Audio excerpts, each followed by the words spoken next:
volta uma era de livre mercado e empreendedorismo, onde o céu é o limite. No governo Bolsonaro estaria um escândalo, uma terceira guerra mundial. ONGs brasileiras estão temendo corte de financiamento por parte dos Estados Unidos. São organizações que defendem direitos do meio ambiente, ambientalistas, mas também LGBT, e manifestaram preocupação com a possibilidade de cortes orçamentários no novo governo Trump, uma reconfiguração das prioridades dos Estados Unidos que vai afetar diretamente iniciativas em países como o Brasil, algo que saiu hoje na Folha de São Paulo.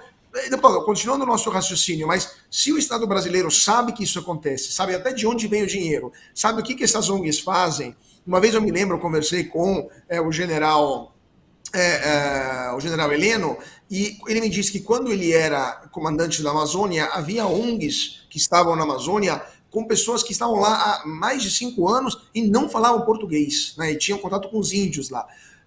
Como contrastar, como que o Estado brasileiro poderia contrastar esse tipo de atividades, que no final das contas são quase aversivas, né, para a soberania nacional, e ao mesmo tempo evitar de ter atritos com governos como o dos Estados Unidos? Cauê, essas ONGs estão demonstrando um receio desses cortes de verba. Elas têm que temer isso mesmo, que é o que vai acontecer, vindo diretamente do Estado americano. Do Estado americano vai haver um filtro, vai haver uma análise do que está sendo feito. Essas pautas progressistas, identitárias, woke, estelionato ambiental, vão acabar o financiamento realmente.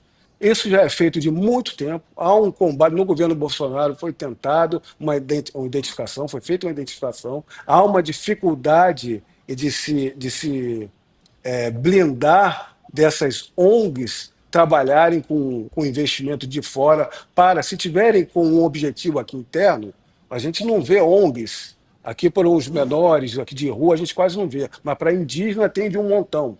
Eu trabalhei na região norte como delegado de Polícia Federal há muito tempo, trabalhei em Roraima, trabalhei no Amazonas, e a gente via muitos que viam estrangeiros com permissão do MRE e da FUNAI, em governos PT, que eles não estavam ali para ser missionários, que estavam ali para auxiliar as pessoas, não. Eram geólogos, eram biólogos, estudando todas as nossas riquezas para levar vantagem, não para o Brasil, para as suas nações. Então, a gente tem que fazer um trabalho de identificação. O que se sabe muito é que esse Ministério da Marina está cercado dessas ONGs.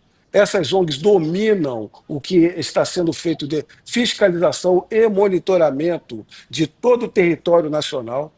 Tudo o que tem que ser feito de obras e licenças passa, de alguma forma, por uma parte ambiental. Então, toda uma forma de uma política ideológica mundial, de uma nova ordem mundial que estava sendo feita com base na ONU, nos globalistas, de ataque à nossa soberania e nossas riquezas naturais, vai ser enfraquecida, felizmente, com esse governo Trump. Infelizmente, o governo federal agora, o presidente Lula, é a favor de dar a nossa Amazônia, por exemplo, a essas ONGs para serem exploradas como um ambiente mundial. Bem, a gente tem muito a trabalhar e fazer para mudar isso a partir de 2026. Lá nos Estados Unidos, de um lado, as Big Techs que participaram em massa da posse de Donald Trump, né, os líderes, os principais CEOs do setor de tecnologia, como Jeff Bezos da Amazon, Mark Zuckerberg da Meta, ou seja, Facebook, Instagram e WhatsApp. Tivemos também o Tim Cook da Apple e, claramente, Elon Musk do X, né, o antigo Twitter. Estiveram presentes lá, e o CEO também da Google, né, da Alphabet, que controla Google, YouTube, etc., estavam lá em Washington e tiveram um assento especial na posse. Logo em seguida, os decretos em prol da liberdade de expressão, da fim da repressão estatal contra as liberdades, foi algo que harmonizou com os anseios desses grandes empresários, donos dessas plataformas. Por outro lado, aqui no Brasil, na convocação que o governo brasileiro, que a AGU fez para discutir sobre as novas políticas da Meta, nenhuma Big Tech apareceu, deixando o advogado-geral da União, Jorge Messias, bastante irritado. Eu iniciaria com a nossa Fabi Barroso. Fabi, O que você acha desse fracasso retumbante de hoje aqui no Brasil e, ao mesmo tempo, a atenção que essas Big Techs deram para Donald Trump poucas horas antes lá em Washington? Eu achei tão triste, mas tão triste.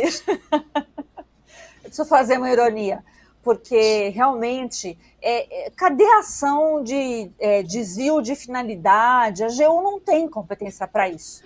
A Advocacia Geral da União não tem competência para fazer esse tipo de reuniãozinha, como não tem competência nem mesmo para formular um documento que pretendia. Então, tudo isso é a pura festa do governo Lula, que fica usando dinheiro público para ficar fazendo cara feia para a mídia, né? E se acha no direito de ficar bravo com as Big Techs. Encheu lá a sala de um monte de militante de esquerda, acadêmico, sei lá o quê, essa gente aí que a gente já sabe, né, que faz um desserviço para a questão de liberdades, para a questão de não termos nada censurado, que milita aí para termos socialismo, comunismo, ou sei lá o que eles pensam, mas só da porta para fora, porque da porta para dentro da casa deles, eu tenho certeza que eles não são comunistas, né? É bonito para os outros, é isso que a gente está vendo demais no governo Lula. E aí a gente não pode deixar, porque a sua frase aí, que até marca você, Cauti, a Janja é cara, né, e pague seus impostos em dia. E até anotei aqui, então, o Bessias, ou Messias, né, que é o AGU, ficou todo bravinho, maltratou a repórter da Oeste. Eu assisti o Oeste hoje e vi, né, coisa feia, ai, né, mas não basta ai, tem que ter ação, tem que mostrar que é desvio de finalidade. A AGU não pode fazer isso, vou repetir, a AGU não pode fazer isso, não está na competência. Da onde eu tirei isso? Da Constituição Federal. Está valendo a Constituição Federal? Deveria estar, porque se ela estiver, né, o cargo da Advocacia Geral da União tem que voltar para o seu quadrado, que é defender os órgãos, defender aí a República, o governo Lula, e não o Estado Lula, e não o governo Lula, de ações específicas, de coisas específicas, né? E entrar com ações específicas, mas isso não está no âmbito da Advocacia Geral da União. Então, o Messias ficou chateadinho? É pouco, tá? É pouco, porque caberia aí uma sanção por desvio de finalidade, no mínimo.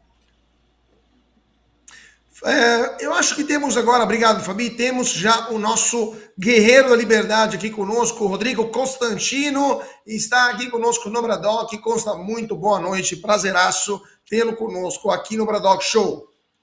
Prazer é meu, Carlos Cauti, Fabi, Serrão, Ramagem, um prazer tê-lo aqui no programa. Desculpa pela demora aí, estou chegando tarde, meio grogue ainda. Falei com a turma lá da equipe do Manuel que eu tinha tomado uns Lexotan para aguentar a claustrofobia ali da tomografia. Estou até com o negocinho do hospital. Falei, fiquei com medo de elogiar o Lula. Você sai meio grogue assim. Falei, melhor não correr esse risco. Não podemos correr esse risco. Então, eu quase passaria a palavra para você, Consta, para ver se você elogia o Messias, né? Mas vai que cai nessa possível hipótese. Mas antes disso, eu queria ouvir o Serrão e depois o deputado, e a gente fecha com você, Consta. Serrão, sua opinião sobre esta ausência das Big Techs nessa convocação da AGU? Fabiana Barroso terminou. A Advocacia Geral do Brasil, da União, hoje é um problema grave, porque ela tem dentro dela um organismo chamado PGU, Procuradoria Geral da União. Então, peraí, ela é advocacia ou ela é procuradoria? Como é que ela pode ser procuradoria invadindo o papel privativo da Procuradoria Geral da República? Então, tem aí uma distorção, e aí eu vou querer essa bola passada para o Ramagem, que ele, como deputado, tem que buscar essa discussão no parlamento brasileiro. A AGU, ela está passando dos seus limites legais, constitucionais e objetivos até iniciais para o qual ela foi criada, dentro da ordem constitucional brasileira. E tem um outro aspecto sobre a AGU que a gente não pode esquecer. Ela parece ser um superpoder dentro da máquina estatal brasileira, dentro do nosso deep state tupiniquim. Afinal, a AGU tem três ex-advogados gerais da União no Supremo Tribunal Federal: Gilmar Mendes, José Dias Toffoli e o último indicado pelo presidente Jair Bolsonaro, André Mendonça. E gostaria de ter o quarto, porque é enorme, é pública e notória a intenção do Jorge Messias em ser ministro do Supremo Tribunal Federal. Já se falou até que, de repente, o ministro Barroso vai antecipar sua aposentadoria para que o Messias possa chegar ao Supremo Tribunal Federal. Ele está trabalhando muito para isso. Então seria 4-0. A AGU iria além do direito de pedir música no Fantástico. Só que a música pedida, nesse caso, seria a Marcha Fúnebre para a Democracia Brasileira. Deputado Ramagem, sua opinião sobre a presença de Big Techs lá em Washington e a ausência delas aqui em Brasília? Primeiro, um abraço para o Constantino. Eu acredito que mesmo cheio de Lexotan, a gente não corre esse risco do elogio ao Lula. Serrão, você tem toda a razão e não é exclusividade da AGU. Isso é uma tônica do governo Lula de se desvirtuar as atividades de Estado para as atividades de governo e partidárias ideológicas. A comparação do Cauti foi perfeita. Não foi ninguém das Big Techs nessa audiência pública, já sabendo o que estava acontecendo. E o que a gente viu no governo Trump, eles precisavam ir, estavam os representantes, os CEOs, os donos, os presidentes de conselho de todas as Big Techs ali juntos, em primeira fila, de forma muito simbólica. O que eles veem de diferença ali? Eles estão vendo que é um governo Trump que, como eu coloquei, o país das oportunidades, que já tem liberdade econômica, de um empreendedorismo, coloca a liberdade de expressão e não quer saber mais, inclusive foi um dos atos executivos, de qualquer indução, manipulação, dominação, controle, censura ou parcialidade. Nós estamos num momento de tecnologia internacional, de inteligência nacional, que está sendo experimentada a inteligência, a IA, né? A inteligência, como é que é o nome? Artificial. A inteligência artificial, que é tão útil, tem tanto a se fazer, só que ao mesmo tempo ela é complexa e perigosa. Então, estar ao lado de um governo que não quer gerar censura nem imparcialidade, que quer preservar direitos humanos, paz mundial e transparência, esse é o território perfeito para as novas tecnologias e o trabalho. Por isso que essas Big Tech estão aí. Quando você vê uma AGU que se desvirtuou do seu princípio, que sua atividade é de orientação jurídica e defesa jurídica dos poderes, quando ela só trata de defesa da atividade ideológica e do governo Lula, é uma desvirtuação completa das suas atividades e nós temos que contestar. Por isso que e estão desesperados com a tal da regulamentação das redes sociais, que não foi feita pelo Congresso Nacional, então já é uma posição do Congresso, para uma lei da censura que foi imposta, tentativa de ser atropelada, e com vontade e ainda com incentivo do STF, a vontade do Congresso foi posta. Nós não queremos essa lei do jeito que está. Agora eles querem que o STF regulamente para que a gente tenha controle e censura aqui no Brasil. Nós estamos, quando eu falei que não é exclusividade da AGU, nós estamos vendo o caso do IBGE aí também. E tudo que está acontecendo, que está sendo narrado, com dispensas, demissões e exonerações, do que estão se transformando um órgão de dados, de índices, que são tão importantes para a comunidade pública e privada também, sendo desvirtuado. Nós já estamos apresentando uma convocação da ministra, que a gente não pode convocar o presidente, mas é a ministra do Planejamento, o IBGE está por abaixo do Ministério do Planejamento, para essas explicações. E como nós sabemos, a desvirtuação, o desvirtuamento da nossa Polícia Federal, que desvirtuaram completamente o sentido, a lógica, o silogismo de uma investigação criminal. Uma investigação criminal, de uma forma assim bem básica de explicação, se chega a um fato, uma notícia, você primeiro vai verificar se é crime, e se tiver as circunstâncias do crime, vai se buscar a autoria, coautoria e participações para levar a uma ação penal. O que a Polícia Federal faz hoje? É o inverso. Ela quer, eles indicam quem são os alvos a serem investigados, quem tem que ser colocado como criminoso, a partir daí vão inventar algumas circunstâncias para se verificar a vida inteira dessa pessoa, para tentar se achar alguma coisa, pesca probatória, e quando não acham que é isso que está acontecendo, em todos esses casos, se busca a criatividade, que não sou eu que estou colocando esse termo aqui. É o termo que foi colocado quando se foi vazado o que mais aconteceu de pior. Quebra de procedimentos, quebra de competência para perseguir adversários políticos. Então, infelizmente, esse governo Lula, as instituições de Estado estão sendo utilizadas em prol partidário, não é nem de governo, de partidos, ideologias e defesa e perseguição de adversários políticos. Rodrigo Constantino, sua opinião sobre esse assunto? Eu vou pegar um assunto mais abrangente disso, que o Ramage estava dizendo também, e vou comparar, né, como o Brasil está à contramão dos Estados Unidos em vários aspectos, inclusive nesse de censura e de big techs. Eu estava vendo hoje uma entrevista muito boa do Victor Davis Hanson, historiador militar, professor da Califórnia, alguém que eu gosto muito, escreveu um livro a favor de Trump há um tempo atrás. É uma das mentes mais sensatas hoje. E ele chama atenção para a presença maciça dos ícones das big techs ali do lado do Trump. E qual é o clima que está sendo criado aqui nos Estados Unidos? Acabou a era do Estado tentar utilizar essas empresas como instrumentos para censura, perseguição partidária e determinar quem são os campeões, que área vai ser bem sucedida ou não. Volta uma era de livre mercado, empreendedorismo, onde o céu é o limite, onde Marte talvez seja o limite, como colocou o próprio Trump, para o regozijo incontrolável do Elon Musk.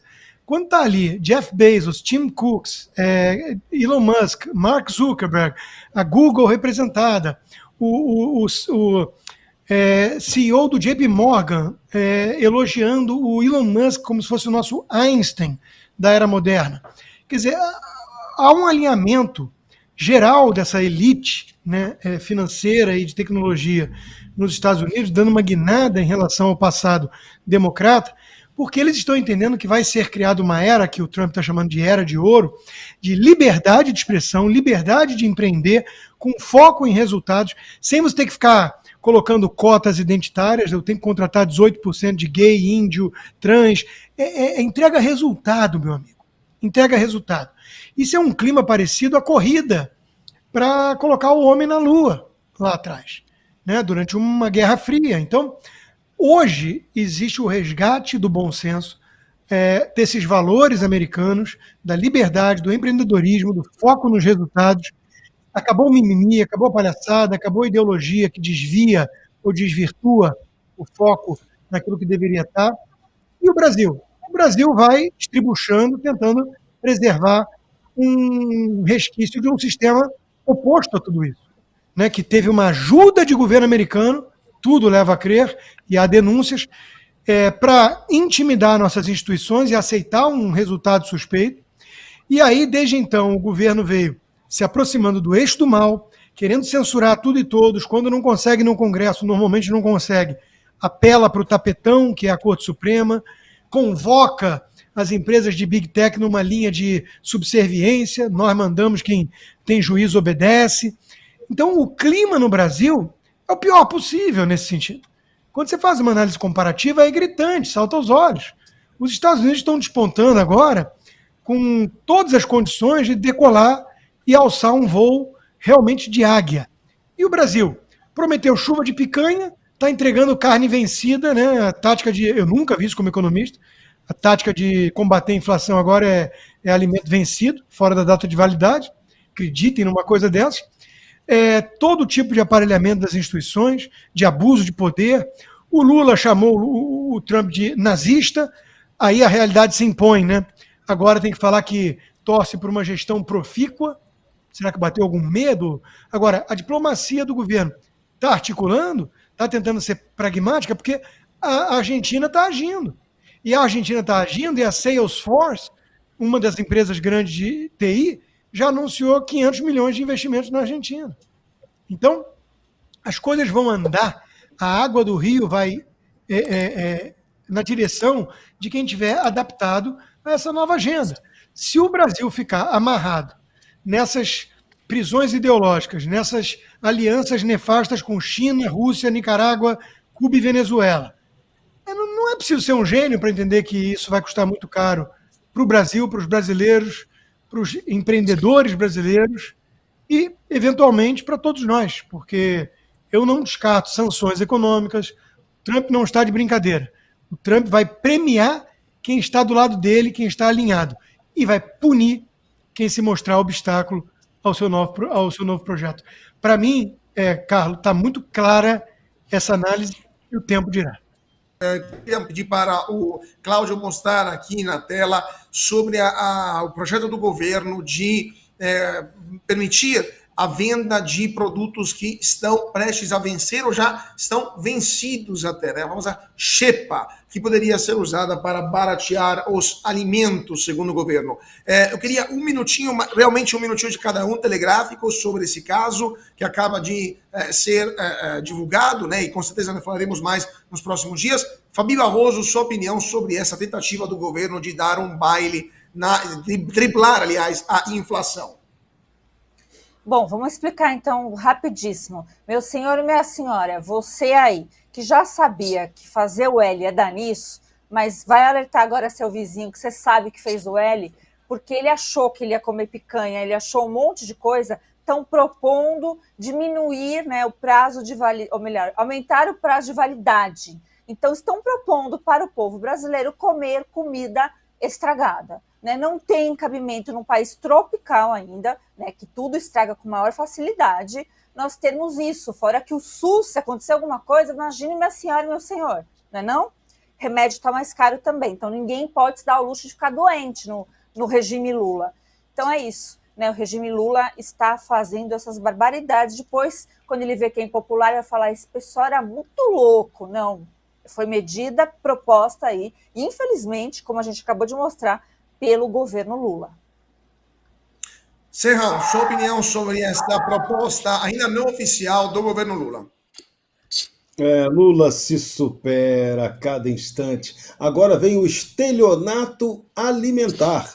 Já estávamos vendo o estelionato estatístico, naqueles números do IBGE que não estão batendo com a realidade brasileira, e agora vem mais uma tentativa de manipulação da depreciação do real brasileiro pela via de vender alimento com prazo passado para o povo pobre, que é esse que vai ser o grande prejudicado sempre no final das contas. Então, mais uma iniciativa completamente estúpida, de uma polêmica completamente inútil e ilegal promovida pelo governo Lula. Se você tem o Brasil, que tem uma tradição, tem até um Ministério da Agricultura, que é altamente rigoroso nessa questão de prazo de validade de alimento, Lula vai lá e esculhamba tudo numa canetada ou em mais um factoide, que de repente eles podem estar só jogando isso porque eles não têm assunto nenhum sério para botar em pauta. Então, começam a apelar para o factoide. É o fim de um governo que nem começou. Deputado Ramagem, caso isso tivesse acontecido no governo passado, a reação da mídia provavelmente seria beirando a histeria. Na sua opinião, essa proposta vai prosperar ou terá o mesmo fim da mudança, da polêmica sobre o PIX? De fato, Caute, é exatamente isso. Se fosse no governo Bolsonaro, estaria um escândalo, uma terceira guerra mundial. Prazo de validade não é colocado um prazo de forma subjetiva. É um estudo sobre o que é o alimento, a forma como é a duração, o transporte. Não dá para ser relativizado de qualquer forma. Como a Fabi e o Serrão colocaram, é uma vergonha. É querer colocar comida estragada, porque pode vir a estar estragada, diz que é para se atender aos supermercados, não é. E o que está acontecendo é que diversas dessas medidas estão acordando a população. Você fez referência agora ao PIX. O PIX realmente furou a bolha. Por quê? O informal, o pobre, o humilde que está se virando no trabalho é o que seria mais prejudicado. E a política da picanha do Lula é algo que está atingindo a toda a população. Todos estão vendo o preço da picanha como está e que o pobre não consegue, não vai conseguir dessa forma comer picanha. Quando jogarem para a população que que o prazo de validade está sendo estendido e começarem a ver as causas, os efeitos, as consequências disso, vai ser outro desastre. Em 2 anos eles quebraram o Brasil e já mostraram para toda a população que é um governo incompetente, sem gestão, sem austeridades, sem eficiência e só por compadrios. Gastos, sem corte de despesas, é isso que aconteceu com o Brasil. Consta, quer acrescentar alguma coisa telegraficamente para a gente encerrar? Bem rapidinho, né? Isso aí, vamos lembrar o seguinte, eu adoraria que as pessoas no Brasil tivessem se dado conta há muito tempo da desgraça que é o PT. Mas, infelizmente, tem muita gente que acreditou em chuva de picanha e teve que se contentar com abóbora, chicória e por aí vai. Agora, pelo visto, vem carne estragada. O Haddad falando em filé mignon em 2026 e a realidade bem distinta. Eu adoraria que as pessoas entendessem a ameaça que representa o PT por estudar o assunto. Mas a gente tem que ser realista. Muita gente só começa a acordar para isso quando dói no bolso ou no estômago. Então, a economia importa sim, estúpido, como alertava lá o assessor do Bill Clinton, o James Carville. E foi assim no governo anterior. O PT vinha destruindo já liberdades, instituições estatais, mas mobilização para o povo sair às ruas e pedir impeachment só teve quando a crise econômica degringolou para valer. É a mesma coisa agora. A gente está começando a ver as bolhas sendo furadas, as pessoas dando conta da lambança que foi fazer o L e tem que fazer a sua parte agora. Tem que parar o Lula, ou o Lula vai parar o Brasil. Não resta muita dúvida de que o projeto dessa turma é um projeto de destruição em cada detalhe do que a gente valoriza no nosso país. Ou eles são enxotados, ou eles vão transformar o Brasil numa Venezuela, aí é alguma coisa muito diferente, não importa se a carne está vencida ou não, porque não tem carne mesmo para o povo todo, só para nomenclatura. Você quer saber tudo o que acontece hoje no Brasil? Então você tem que assistir ao Braddock Show, o programa que fala de tudo e deixa você informado sobre tudo o que acontece no Brasil e no mundo. Clique aqui e siga o Braddock Show. Palavra de super-herói.